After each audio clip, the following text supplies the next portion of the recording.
This is Will, and you are watching Living It Up. Today's guest is Eliot Johnson. Hey, Eliot. Hello, how are you? Great. Thank you for asking. You're welcome. Now, more than just social distancing, he's actually in different states, different time zones, as a matter of fact. I'm over in Oak Ridge, Tennessee. Eliot, where you at? I am in Colorado Springs, Colorado. He's representing actor. He's been in little skits and stuff like that. We are going to go ahead and get ready to meet him. Go ahead, Eliot, tell us about yourself. Like you said, my name's Elliot. I currently reside in Colorado Springs. I'm married. This is my house. I have two dogs, two Boston Terriers, one 11-year-old and one 1-year-old. And I do direct every once in a while as well, but I've been an extra and an actor of sorts. But yeah, so there. So you were in California, though, with the whole angel thing. Tell us a little bit about that. Oh, okay. So yes, so I got started in the film business as an extra in California. I didn't have like a lot of speaking roles per se. I was like maybe somebody that you saw on the screen for maybe 1 or 2 seconds. But the show that Will is talking about here is Angel. Like I said, I was background, so I was wearing a yellow hood type cape, and I'm in the crowd in that scene. You can't really I don't know if you can really tell who I am in that scene, but I'm in there, and Angel, the guy who plays Angel, was there, and that was pretty cool. I've been on X Files. Um, Ooh. yeah, I was on 6 Feet Under season two. You can see me if you know what you're looking for. I was in American Pie 2, and you can see me for a split second. And I was in The West Wing. That one's kind of hard to find, but I'm in the crowd and in the scene somewhere there. So I do know how studios run, and I know how productions go. And I went to school for film, so I have a bachelor's of science in film production. Oh, that is awesome. Well, Yeah. those are some of my favorite shows, though, too. We'll definitely have to talk more about the 6 feet under part. I didn't realize that. Aha. Oh. And then I know you're really into, like, or at least before you used to be into computer games. You have some personal vlogs where you have, I think we have a little picture here where it is one of the Star Trek video games. Tell us um, about your little vlogs, too. sure. So I do play Star Trek Online. I am married. That's one of the very few and only games that my wife will play with me. Um, so she has a character and I have a character. Actually, we have a couple different kind of characters. But she seems to get all the cool stuff whenever we play the game, and I'm like, "How do you do that?" She's like, "I don't know. I just push buttons." uh, Excuse me. yeah. That's Uh, what's that? that's my strategy too. It's really good. Yes, just push buttons and you get the cool stuff. And then I sometimes learn from her, and then she sometimes learns from me. But she does all the complicated stuff on the missions that we go on together, and I get some cool stuff too. But I do have a YouTube channel. It is called Elliot's Vlogs, or actually Elliot's Vlog. And I've been a YouTube partner for a while. Um, Cool. but I do have a YouTube channel. I didn't really have a theme for the channel like most people, and that's probably why I haven't done anything in a while. But I do vlogs, and I did a couple travel vlogs. I went to the Renaissance Festival here in Colorado Wow. Springs, yeah, and filmed that. And I do try and do a video game vlog. I don't have a microphone or a headset with a microphone. I have a headset, but I don't have a microphone set up. So that's probably something that will come along depending on how long this wonderful isolation goes. Before when we used to live in the same city, I was on a little project that you done, Second Chances. Yep. That was a fun little part. I was a little extra. Tell us a little bit about that project. Yeah, so that was a short film. That was just to see what I could do with it. It was interesting because we used a lot of secondhand equipment there, so it's not like a blockbuster film per se. But I got a couple of actors, Jared Asian, I think that's how you say his name. He actually is in California now, so he's doing some stuff in Oh, cool. California. He's a writer and actor. He actually wrote that script. And then Chris Zimmerman is also an actor of types, and he is still in Knoxville, as far as I know. But they were both pretty cool to work with. That was the second project that I worked with them. We had something called the 7 Day Shootout here in or there in Tennessee for the Tennessee or for the Knoxville Film Festival. So you've heard of the 24-hour and the 48-hour film festival. That's their version. It's called the 7 Day Shootout. They give you a topic, and sometimes they give you a prop, and sometimes they give you a line of dialogue that you have to use in the film. And you have Oh, 7 day, yeah, you have 7 days to create I think it was a 7-minute film. We didn't win anything, but it was fun. It was cool. I got to take 7 days off work, so that was cool. oh, uh, wow. yeah, and we got to see it on the big screen at the Regal in Knoxville when it was all done. So that was pretty cool. Very fun. And that was Awesome. called that project itself. That's on my YouTube channel, and that's actually called Survivor. Okay, Survivor. We'll have to Yeah, check that out then. yeah. Stacking Chances, that's still on there too, or no? Well, I know it was at Yeah, one point. it should be. Yeah, it should be. I haven't removed that one. I'm trying to be very careful with the stuff that I put on my YouTube channel because of the way that YouTube is. As well, they'll strike you if you have any copywritten material on Mm. your stuff. So I don't use any music that was created by somebody else. I use a composer and some other things, so I don't get dinged for that.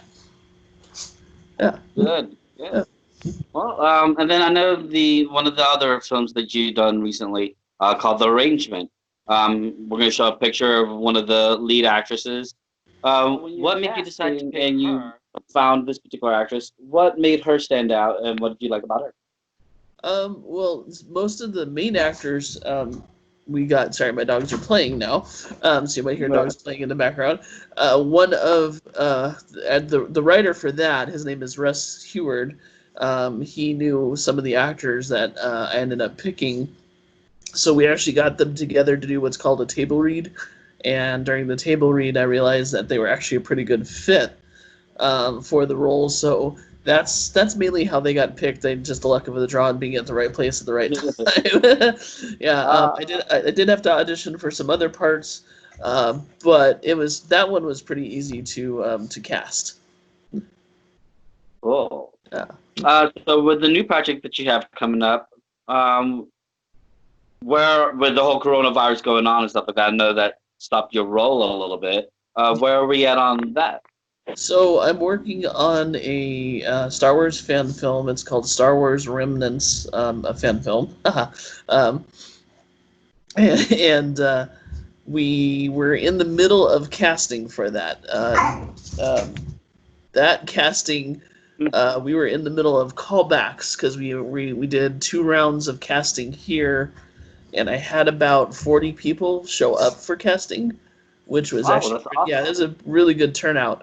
And there is some really good actors who auditioned, and there's 2 ways that I could go with this for casting.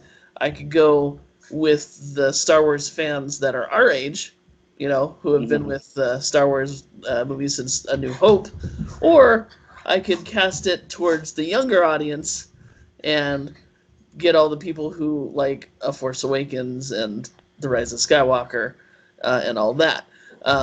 So it's really interesting because there's 2 spectrums there that I could go with. I think I know which way I'm going to go, but I don't want to spoil anything. So as soon as this is over, which God I hope is soon, but it may not be until next year, I Uh, will resume the callbacks for casting.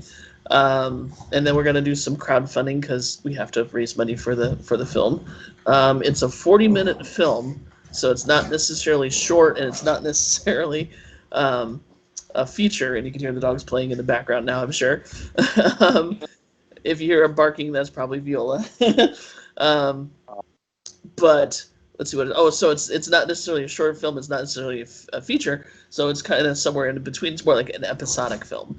Our story takes place after the Return of the Jedi, and before The Force Awakens. So it's right around the realm of The Mandalorian, although The Mandalorian has nothing to do with ours. And if you don't know what a fan film is, you do need to go on YouTube and look at it. There's a ton of fan films for Star Wars out there.